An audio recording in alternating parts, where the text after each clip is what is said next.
हम एक गीत गाएंगे जो सबको आता है, ऊंची आवाज से अपने अपने जगह पर तालियों के साथ गाएंगे ना, तालियों के साथ हम इस गीत को गाएंगे। हमको आता है, महिमा से तू जो भरा हुआ, ज्योति में सदा रहने वाला, कोई नहीं कह सकता कि मुझको नहीं आ रहा, है ना। मेघा कभी मत बोलना नहीं आता करके, फिर मैं देखी ना छड़ी। हाँ, ऊंची आवाज से, मुझे आता है। महिमा से तू जो भरा हुआ, ज्योति में सदा रहने वाला, मनुष्यों में तूने जन्म लिया, फिर से यीशु जग में तू आएगा, आएगा, यीशु आएगा, फिर से यीशु जग में तू आएगा, मनुष्यों में तूने जन्म लिया, फिर से यीशु जग में तू आएगा, भूमि आकाश में समा न सका, मंदिरों में तू रह न सका, नम्र होकर चरणी में पैदा हुआ, मनों में हमारे घर तू बना, घर तू बना, यीशु घर तू बना, मनों में हमारे घर तू बना, अंगों कर चरणी में पैदा हुआ, मनों में हमारे घर बना, कैमे में आकर तू ही बसा, लोगों को अपने लिए फिरा, अग्नि और बादल में तू ही दिखा, फिर से यीशु अपना जलवा दिखा, जलवा दिखा, यीशु जलवा दिखा, फिर से यीशु अपना जलवा दिखा, अग्नि और बादल में तू ही दिखा, फिर से यीशु अपना जलवा दिखा, कैमे दानियल की तूने प्रार्थना सुनी, एज्रा की तूने सहायता की, बाबुल में तूने बेदारी भेजे, अपने लोगों को फिर से दे रिहाई, दे रिहाई, यीशु दे रिहाई, अपने लोगों को फिर से दे रिहाई, बाबुल में तूने बेदारी भेजी, अपने लोगों को फिर से दे रिहाई, तू ही हमारा राजा है, तू ही मुक्ति दाता है, फिर से आने वाला है, प्यारे प्रभु यीशु तू जल्दी आ, जल्दी आ, जल्दी आ, प्यारे प्रभु यीशु तू जल्दी आ, फिर से आने वाला है, प्यारे प्रभु यीशु तू जल्दी आ। प्रभु का धन्यवाद, स्तुति हो कि हम लोग इस काबिल हैं, खुदा ने समझा हमें कि आज हम अपने होठों के द्वारा उसकी महिमा कर पाए, उसके लिए स्तुति के गीत गा पाए, है ना। ये बहुत ही आनंद और धन्यवाद का विषय है, और उससे बढ़कर होता है कि जब हम अपने होठों के द्वारा अपने ईश्वर से पाए हुए उपकार को गवाहियों के रूप में जब हम सुनाते हैं, अपने जीवन की घटना को हमें नया बल मिलता है, सुनने वालों को भी और सुनाने वालों को। और जब-जब हम गवाही सुनते और सुनाते हैं, ईश्वर हमें बेपरिणाम आशीष देता है। तो अभी लवली के द्वारा हम एक अच्छी पवित्र गवाही सुनेंगे, जो हमें बहुत ही बल देगा और हम भी कोशिश करेंगे कि वो घटनाएँ हमारे साथ भी घटे, हम लोगों की मदद करें। तो बेटा को मौका है। जय मसीह की सबको। जय मसीह। जय मसीह की। हाँ, प्रभु ने मेरे जीवन में बहुत कार्य किए। मैं 6 महीनों से बहुत ज़्यादा परेशान थी। मैं अनाया उसको चुप करा बेटा। हाँ, बहुत परेशान थी मैं 6 महीने से। जनवरी में मेरे पापा का डेथ हो गया था, तो तब से मैं मतलब घर में कुछ ऐसी मेंटली टेंशन हो गई, बहुत सारी टेंशन हुई। उसके कारण मैं इतना गुस्सा, चिड़चिड़ापन, और मैं जिनसे मेरा झगड़ा हुआ मैं उनको माफ़ नहीं कर पा रही थी मैं। तो मैं 2-3 महीनों से बहुत परेशान थी मैं। फिर मेरी फ्रेंड क्रिस्टीना, उससे बात करती थी और मैं उसको बोलती थी कि मेरे मन से गुस्सा ख़त्म नहीं हो रहा है, ख़त्म नहीं हो रहा है, मैं किसी को माफ़ नहीं कर पा रही हूँ। तो क्रिस्टीना मुझे हमेशा बोलती थी, तू प्रेयर कर, तू प्रेयर कर, सब ठीक हो जाएगा, सब ठीक हो जाएगा। लेकिन मैं कर रही थी प्रेयर, पर मुझ में इतनी सामर्थ्य नहीं थी कि मैं कुछ कर पाऊँ मैं। फिर मेरे को क्रिस्टीना ने अंकल से प्रेयर करवाया, अंकल से मिली मैं और मैंने मीटिंग जॉइन करी। मीटिंग जॉइन करने के बाद में 1 हफ्ते के बाद मैंने अंकल से फ़ोन पे बात की। मैंने अंकल को रात को फ़ोन लगाया मीटिंग ख़त्म होने के बाद। 40 मिनट मैंने अंकल से बात की और मैंने अंकल को अपनी पूरी प्रॉब्लम बताई कि मैं मानसिक शांति चाहती हूँ, जो मुझे नहीं मिल रहा है, और मैं बहुत परेशान हूँ। मैं रात भर सो नहीं पा रही हूँ, मुझे लोगों के ऊपर गुस्सा आता है, चिड़चिड़ापन आता है, और मैं बाहर नहीं आ पा रही हूँ मैं।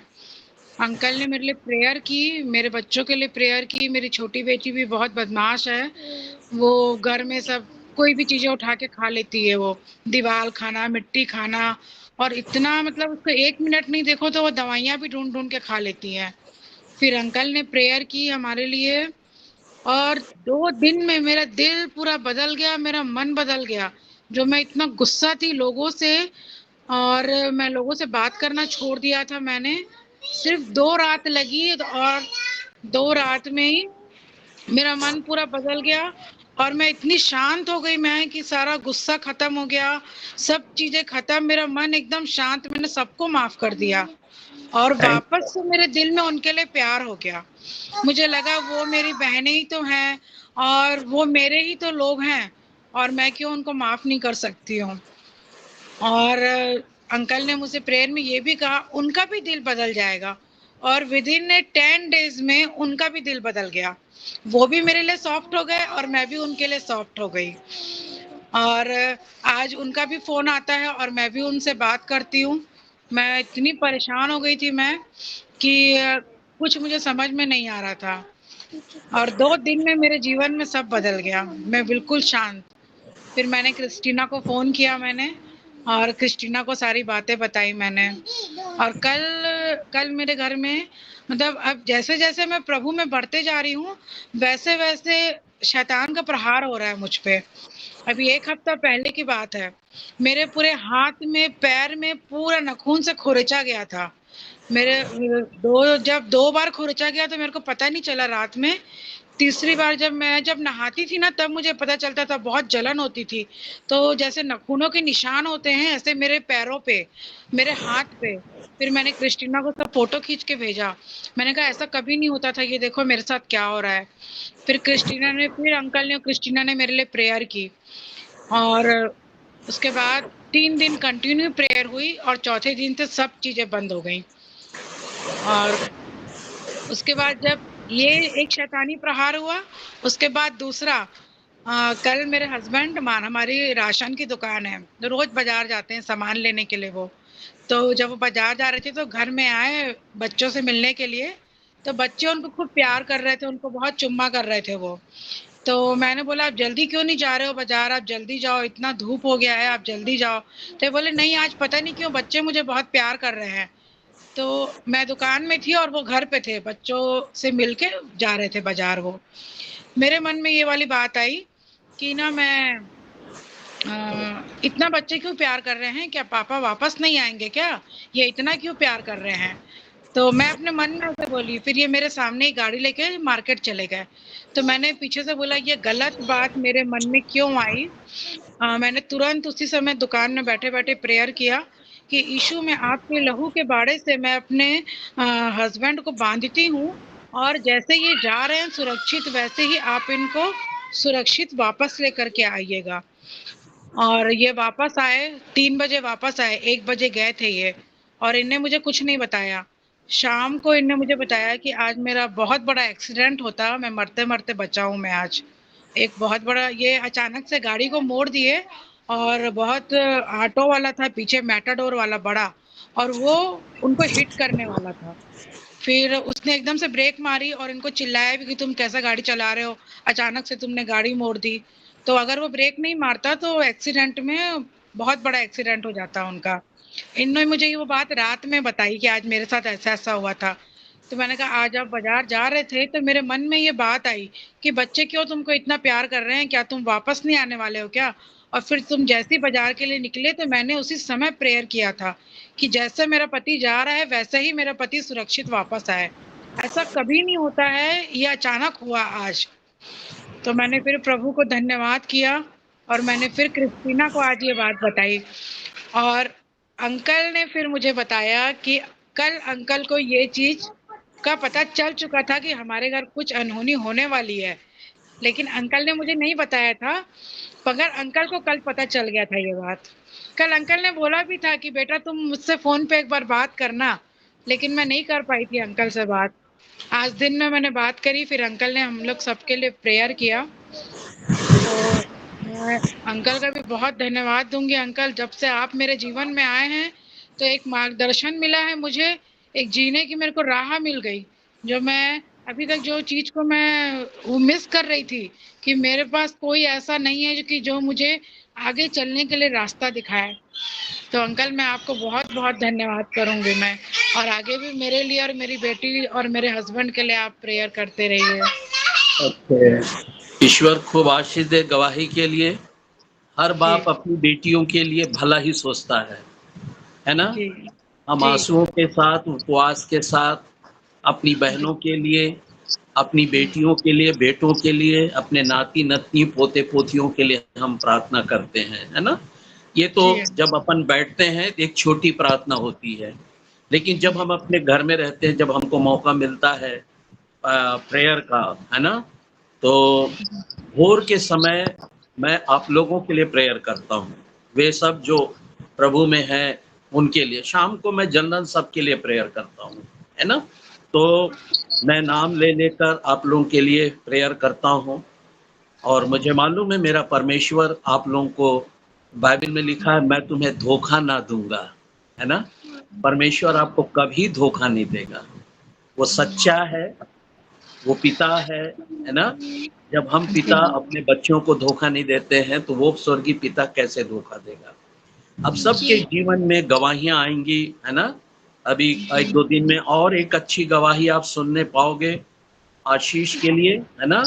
और हमारे बच्चे आप लोगों को बताएँगे बीच में, और क्योंकि मुझे पता चलता जाता है, कुछ कुछ हिंट मुझे देते हैं। तो कोई बात नहीं, ईश्वर बहुत आशीष दे। और यह भी मैं आपको बताता हूँ, है ना? आपकी बहन जुड़ी है, उनके घर में बहुत जल्दी खुशियाँ आने वाली हैं, ठीक है? बहुत जल्दी उस घर में खुशियाँ आएँगी, और वे बड़े आनंदित होंगे, इतना खुश होंगे, है ना? और मैं सोचता हूँ कि भारत ज़रूर आएँगे, आप लोगों से तो मुलाकात होंगी ही, लेकिन वो जी, मुझसे भी मिलने की प्रयास करेंगे। ख़ास चाहेंगे कि अंकल से ज़रूर मिलें हम, क्योंकि परमेश्वर अद्भुत है, महान है ना? तो ईश्वर खूब आशीष दे, हम अपने जगह जाएँ, है ना? जी, और हमारी बेटी अंशु भी जुड़ी हुई है, कोरबा से है, बालको से, है ना? ये जो दिख बच्ची मेरी नातन है, और वो मेरे रिलेटिव में है, मेरे साले साहब की बेटी की बेटी है ये, है ना, वो बालकों में है। हाय बच्चा, हाँ हाँ, वेरी गुड। हाँ, मम्मा कहाँ है? हाँ, गुड। हाँ हाँ हाँ, प्रेज द लॉर्ड बेटा, बिल्कुल अपनी मम्मी समान दिख रही है। तो आप हम लोग दूसरा विषय इसी में, आफ्टर डेथ, उसके बाद क्या, मृत्यु के बाद क्या, है ना, उस पर अध्ययन कर रहे हैं। उसमें भी कई भाग हैं, धीरे धीरे हम पार्ट करके देख रहे हैं। आज हम देखने जा रहे हैं मृत्यु क्या है ना। हम लोग मृत्यु को जानते हैं, कई बार कई प्रकार से हम उसका व्याख्या करने की कोशिश करते हैं, अपनी समझ, अपनी अनुभव के द्वारा हम लोगों को सांत्वना देते हैं, ढाढ़स देते हैं, उनको कहते हैं ना मृत्यु तो जैसा है, कई बार हम उसको जीवन है कुछ भी घटना करके टालने का प्रयास करते हैं। पासवान भी इसमें ज़्यादा खुल के नहीं बोलते, क्योंकि उनको हैबिट होती है, वो जो डेथ के समय जो किताब होता है केवल उसी को पढ़ते रहते हैं। हर समय एक पापी भी मरेगा तो भी वही वचन, एक धर्मी मरेगा तो भी एक वचन, है ना, और कोई भी मरे तो भी वह एक ही वचन है, वो एक ही लाइन है जिसको पढ़ते रहेंगे, एक ही प्रार्थना जिसको करते रहेंगे। अपनी ओर से वो कोई प्रार्थना भी नहीं कर पाते हैं, इसलिए वो निरुत्तर हैं। मृत्यु क्या है पूछेंगे तो वो उत्तर नहीं दे सकते। आज हम मृत्यु के विषय में देखेंगे, क्योंकि बाइबल कहती है शारीरिक मृत्यु का अर्थ होता है जिसमें हर एक जाति के लोग, मूर्ति पूजक भी और मसीही लोग भी जो मरते हैं, उसका अभिप्राय यह है, उसका अर्थ यह है कि आत्मा का देह से अलग हो जाना। समझ में आ गई? ये जो आत्मा हमारे अंदर है ना, उस आत्मा का नाम क्या है, कोई बता सकते हैं?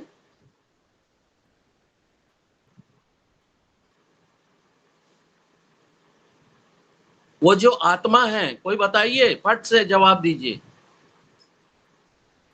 क्यों प्रेमलता?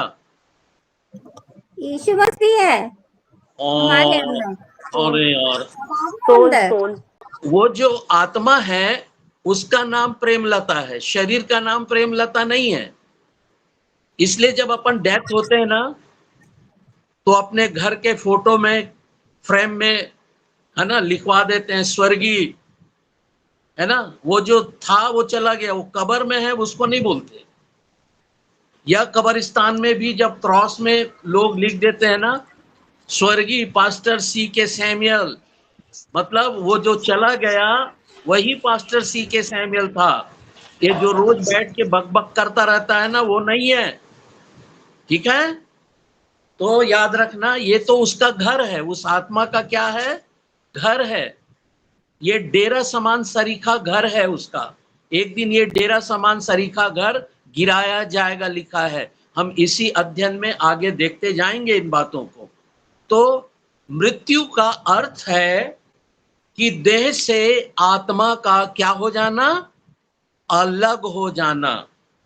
और उसी में अगर ये कहें कि जब आत्मा अलग हो जाती है तो मिट्टी मिट्टी में ज्यों का त्यों मिल जाती है ना। इसीलिए अपन दफना देते हैं, और उसके बाद अगर हम साल भर के बाद, 6 महीने के बाद जाकर देखेंगे तो वह प्रिय जिसको हमने दफनाया था उसका अत्ता पत्ता नहीं रहता है, क्योंकि वो मिट्टी में क्या हो जाता है, वो तो मिट्टी है खुद, क्योंकि परमेश्वर ने आदम को किससे बनाया था, मिट्टी से बनाया था, है ना। और उसके जो हम संतान हैं, हम लोग सब मिट्टी हैं। आत्मा के कारण ये मिट्टी जो है जीवन का श्वास चल रहा है। और जैसे ही वो तो जाता कहां पर है, वो आत्मा, मिट्टी तो मिल गई, तो आत्मा कहां जाता है?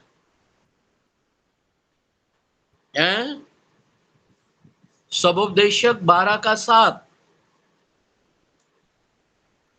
आप इस यात्रा के लिए तैयार रहिए, है ना। इस यात्रा के लिए हमें तैयार रहना है। सबोपदेशक 12:7।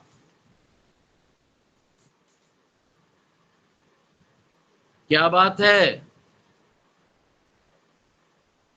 इतना विलंब क्यों हो रहा भाई?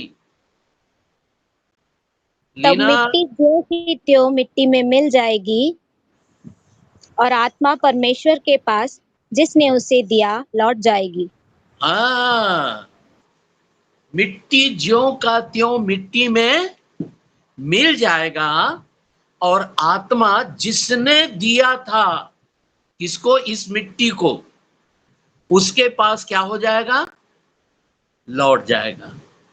तो आत्मा नहीं भटकता। कई लोग बोलते हैं ना, कई बार तो क्रिश्चियन लोग भी बड़े हियाव के साथ बोलते हैं, कोई मरता है तो 40 दिन तक आत्मा भटकते रहती है ना। तो कैसे भटकती रहती है? तो एक तो एग्जाम्पल देते हैं। 40 दिन तक यीशु मसीह इस पृथ्वी पर जी उठने के बाद दिखाई दिया, तो यीशु मसीह तो शरीर में दिखाई दिया। समझ में आ रहे हैं? यीशु मसीह किस में दिखाई दिया? सहदेह, पूरे शरीर में होकर दिखाई दिया। थोमा से कहा, देख मेरे 6 दूंगी, डाल उंगली। जब लोग भूत समझ बैठे तो चेलों से कहा, दो भैया भूंजा वाला मछली दो, मैं खा के बताता हूं कि मैं शरीर में हूं, मैं भूत नहीं हूं, मैं आत्मा नहीं हूं। क्योंकि आत्मा में हाड़ मांस नहीं होता, आत्मा भोजन नहीं करता, है ना, शरीर भोजन करता है। आप देखिएगा, यदि आपके कोई रिश्तेदार मर जाए और थोड़ा सा बिरयानी 1 प्लेट रख देना कब्रिस्तान के पास, वो तो नहीं खाएगा, कुत्ते खा लेंगे, चींटियां खा लेंगी, पक्षियां खा लेंगे, लेकिन वो कौवा खा लेगा। जिसको बोलते हैं ना, पितर आ गया हमारे, मेरे चाचा आ गए, मेरे मामा आ गए, मेरे बाप आ गया, मेरा दादा दादी आ गए। किसको? कौवा। तो याद रखना, आत्मा कहीं नहीं भटकती। यीशु मसीह के साथ तुलना करना पाप है। अगर कोई कहे या पासबान आपके सामने ऐसी चर्चा करे, तुरंत कह देना, आपने बाइबल में एक नया चीज जोड़ दिया है, इसलिए आपका नाम जीवन की किताब से काटा जाएगा, है ना। यह परमेश्वर कहता है, यदि घटाओगे तो तुम्हारा नाम जीवन की किताब से घटा देगा, और यदि जोड़ोगे तो ये विपत्ति और तुम पर आ पड़ेगी, जो बाइबल में है। उनको साफ बोलना, ये पाप है। हम यीशु के साथ तुलना नहीं कर सकते। ये दो बातें चर्चेज में, कलीसियाओं के बीच में जड़ पकड़ लिया है, विश्वासियों के अंदर जड़ पकड़ लिया है। क्या?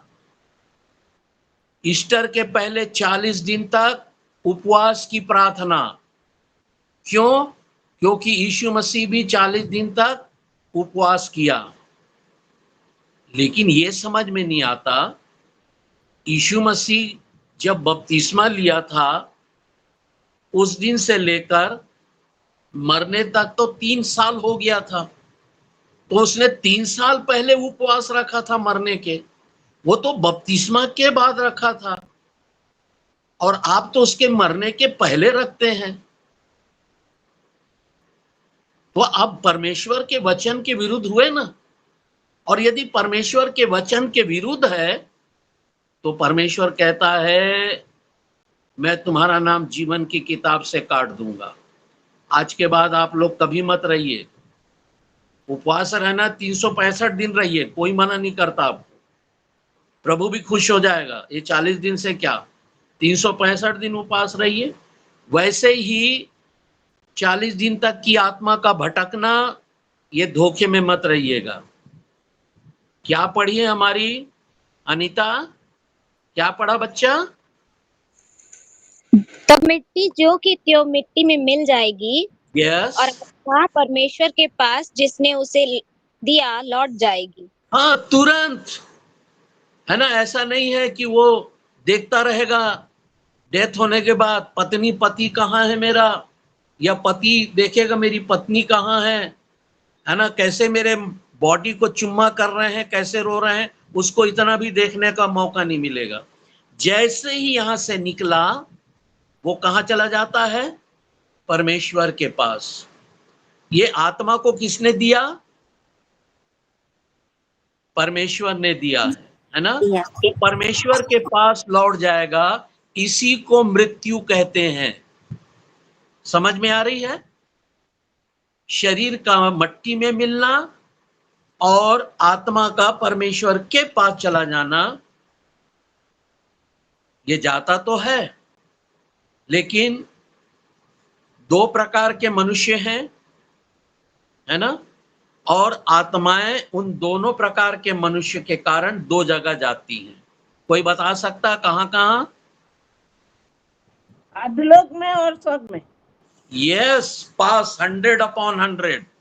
शाबाश बहन, है ना। यदि हम पाप में हैं, अधर्म में हैं, गुनाह में हैं, तो याद रखना हमारी आत्मा परमेश्वर अधोलोक में पहुंचा देती है। और यदि हम गरीब हैं, लाजर के समान हैं, हमारे गांव को कुत्ते भी चाट रहे होंगे, हम मांग मांग के खा भी रहे हैं, लेकिन हमारी आत्मा पवित्रता से भरा हुआ है, तो हमारे मरने के बाद हमारी आत्मा कहाँ जाएगी? स्वर्गलोक में, अधोलोक में और स्वर्गलोक। स्वर्गलोक का परिचय मैं आपसे करा दूं। स्वर्ग नहीं है वो, लेकिन स्वर्ग का एक लोक है, ठीक है। स्वर्ग नहीं है वो, लेकिन स्वर्ग के समान आनंद मिलेगा आपको वहां। स्वर्ग के समान आपका आदर होगा, स्वर्ग के समान आप प्रभु की स्तुति करेंगे। और अधोलोक नरक नहीं है, लेकिन नरक के समान दुख आपको वहां झेलने पड़ेंगे। वो तो न्याय के बाद स्वर्ग जाना पड़ेगा, न्याय के बाद आपको नरक जाना पड़ेगा, ठीक है। तब तक के लिए हमारी आत्मा स्वर्गलोक में और हमारी आत्मा अधोलोक में स्टोर की जाती है, रखी जाती है न्याय के दिन तक। और उसके बाद न्याय होने के बाद वो आत्माएं डिस्ट्रीब्यूट हो जाती हैं स्वर्ग के लिए और नरक के लिए, ठीक है। कभी स्वर्ग और नरक के विषय में आपको बताऊंगा, वो भी थोड़ी लंबी स्टडी रहेगी, ठीक है ना। लेकिन आप इन बातों को जानिए कि शरीर शारीरिक मृत्यु का अर्थ होता है आत्मा का देह से अलग हो जाना, और शरीर मिट्टी में मिल जाती है और आत्मा परमेश्वर के पास चला जाता है, इसी को मृत्यु कहते हैं। क्योंकि उत्पत्ति में उसका 3 अध्याय 19वां वचन में परमेश्वर क्या कहा? हम मनुष्यों से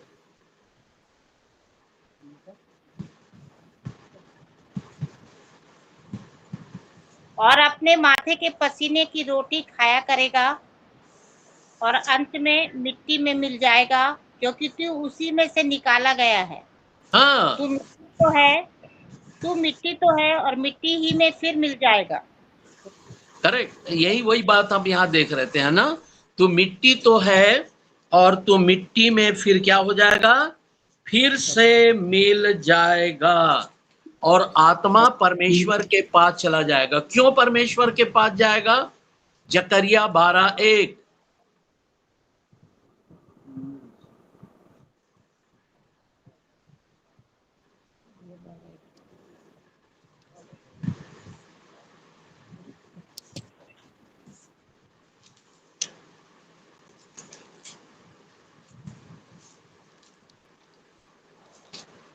इज़राइल के विषय में यहोवा का कहा हुआ भारी वचन, यहोवा जो आकाश का तानने वाला, पृथ्वी की नींव डालने वाला और मनुष्य की आत्मा का रचने वाला है, उसकी यह वाणी है। हाँ, परमेश्वर मनुष्यों की आत्मा का रचने वाला है, बनाने वाला है, इसलिए आत्मा उसके पास चली जाती है ना। प्रभु ने जीते जी जब उसकी एक परीक्षा किए लोगों ने, और यीशु मसीह के पास एक सिक्का लाए और बोले कि इसका क्या करें, तो यीशु ने सिक्का लिया और उनसे पूछा इसमें किसका फोटो है, इस सिक्का में किसका छाप लगा हुआ है। उन्होंने कहा कैसर का। तब यीशु ने क्या जवाब दिया? केसर का केसर का है वो केसर को दो, और जो परमेश्वर का है वो परमेश्वर को दो। हाँ, जो कैसर का है वो कैसर को दो, और हर्ष के साथ दो, आनंद के साथ दो, और जो परमेश्वर का है वो परमेश्वर को दे दो। अगर मैं इसे मृत्यु में कन्वर्ट कर दूं तो जो मिट्टी है वो मिट्टी में मिल जाने दो, और आत्मा जो परमेश्वर का है परमेश्वर के पास जाने दो। ठीक है ना? इस किताब से यही हमको शिक्षा मिलती है। क्यों? क्योंकि लिखा है आत्मा परमेश्वर का बनाया हुआ है ना? यही वही लिखा है। क्या लिखा है? मनुष्य की रचना है, और मनुष्य की आत्मा परमेश्वर की क्या है? रचना है। यशाया 57 का 16।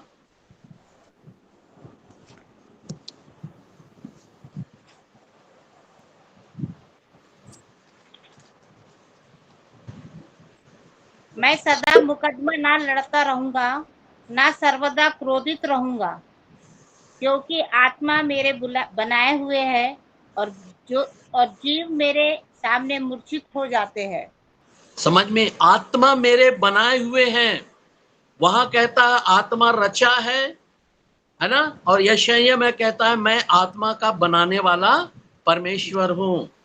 और जिस दिन परमेश्वर है ना अपने आत्मा को अपने पास बुला लेता है उसको मृत्यु बोलते हैं, है ना?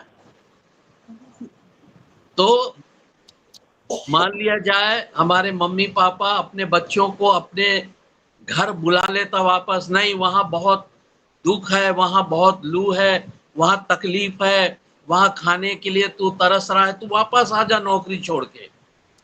तो बच्चा कहाँ हो जाता है?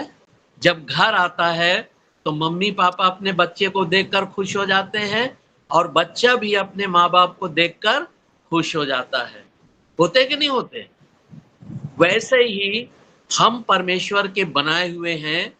परमेश्वर को के पास जाकर हम अति आनंदित होते हैं।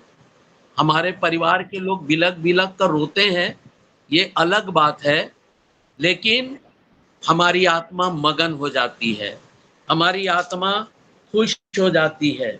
इसलिए प्रभु का अनुग्रह हम पर बहुतायत के साथ बना रहता है।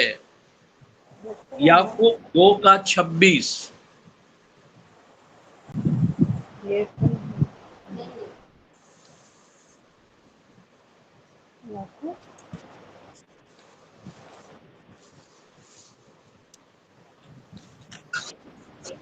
अतः जैसे देह आत्मा बिना मरी हुई है, वैसे ही विश्वास भी कर्म बिना मरा हुआ है। हाँ, यहाँ खैर दो बातें हैं तो हल्का सा समझा दूंगा। क्या लिखा है? शरीर फिर से मरी हुई है। फिर से जैसे देह आत्मा बिना मरी हुई है, वैसा ही विश्वास भी कर्म बिना मरा हुआ है। जैसे शरीर आत्मा के बिना मरा हुआ है, उसको डेथ बोलते हैं, मृत्यु बोलते हैं। यदि जिसके शरीर में आत्मा नहीं है तो वो क्या है? एक मरा हुआ मट्टी भर है वो, है ना?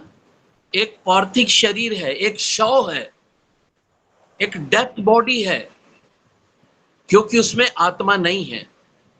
वैसे ही कितने लोग विश्वास करते हैं?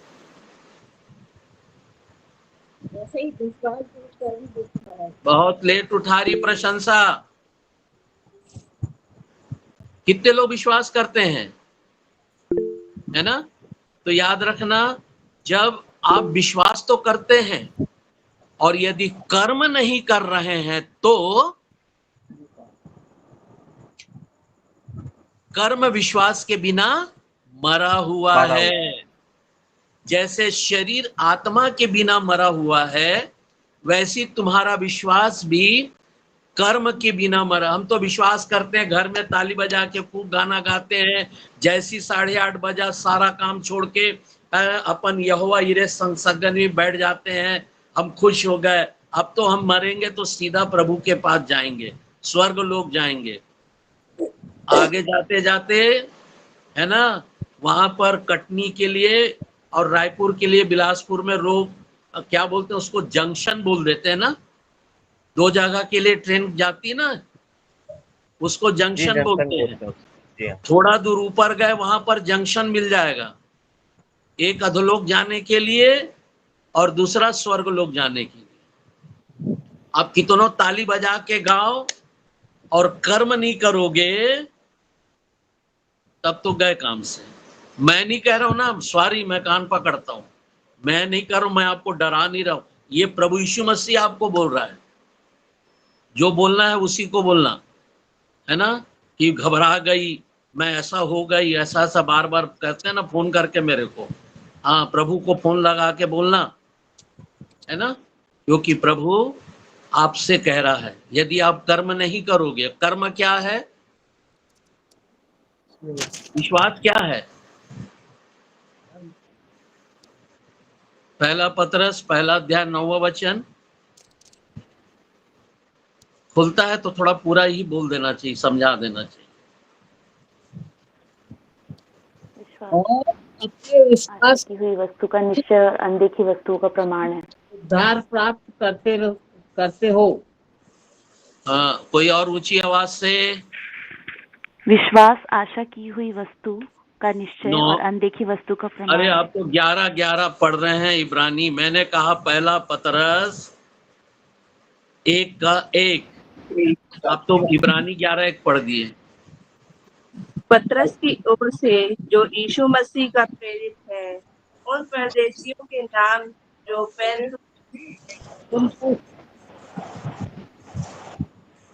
एक मिनट, क्या पढ़ रही है मेघा? अभी अंकल पतरस 1 का 1 बोले आपने, 9 पढ़ना है, 1 का 9 और अपने विश्वास का प्रतिफल। हाँ पढ़िए। 1 का 1 पढ़ू, 1 की 9 नो। और अपने विश्वास का प्रतिफल अर्थात आत्मा का उद्धार प्राप्त करते हो। हाँ, वेरी गुड। किसने पढ़ा? हाँ, बहुत शाबाश, है ना भाई। क्या लिखा?